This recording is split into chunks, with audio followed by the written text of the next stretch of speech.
the end of 1948, an old classmate of Moses's from Yale, Senator Robert Taft, comes down to talk to Robert Moses about a new proposal that's going through the Senate of the United States. We're going to call it Title I. It's the Slum Clearance Program, the Urban Renewal Program. Moses had this mind that leaped at power like a terrier. As soon as Taft leaves his office, he is drafting the necessary documents so that the mayor will have a slum clearance committee, Robert Moses chairman. There had been housing programs before, and attempts to clear the slums, but never on this scale. Intended in part to relieve the severe post-war housing crisis, and to provide affordable housing for the poor. The bill's first section, known forever after as Title I, would go on to become one of the most controversial and in many ways catastrophic federal programs ever visited upon city dwellers anywhere.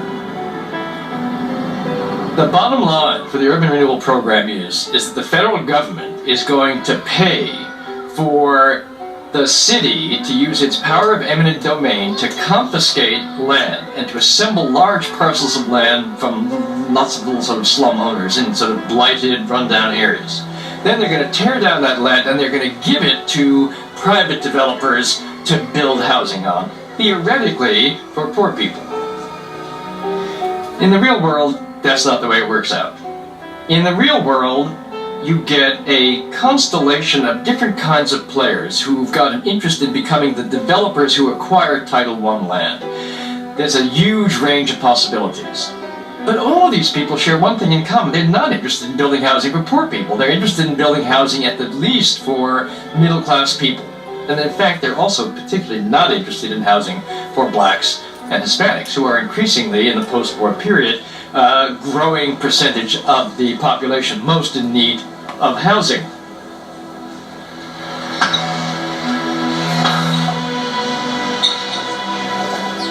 Hailed as a victory for the working poor, Title I quickly proved to be an enormous bonanza. Not for those most in need, but for landowners and real estate developers, who under provisions of the Act were not required to build housing slum dwellers could afford, or even to build new housing at all.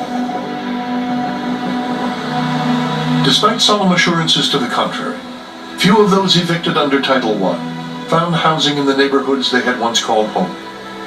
Many were not rehoused at all, and many of those that were found themselves relocated to massive new low-income housing projects, thrown up in districts segregated as never before by race and class. The reality of it was that it was a massive program of removal of usually the people who had the least political clout, and those tended to be blacks and Hispanics and working-class Jews and working-class Italians. Now, the man at the center of this operation is Robert Moses. Moses is the coordinator of all these Title I programs, and Moses is cutting deals left and right. By 1959, there are 16 huge Title I projects that have been completed. They have moved out roughly 100,000 poor people. Robert Moses personified an age where the interests of working class and poor people were very easily dismissed as secondary to the interests of middle class, upper middle class, and wealthy people. So if it meant tearing down hundreds of old brownstone tenements to build a new performing arts center, that was going to happen. If it meant clearing land in the hope that commercial developers would want to come in and build skyscrapers instead, then that's what you did. And often when really poor communities were fragmented in this way, where did they go? They went to the next neighborhood over. They went to the next neighborhood that might be showing some signs of weakness in the rental market, might be showing some signs of weakness in the housing market, and the problems of one neighborhood became the problems of another, far away.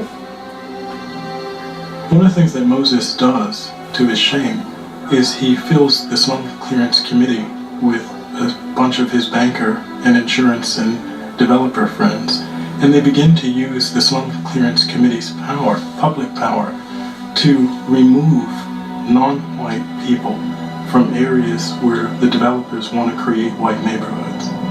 the result is that they uproot hundreds and thousands of black New Yorkers and force them into these expanding ghettos in Bedford-Stuyvesant and Harlem.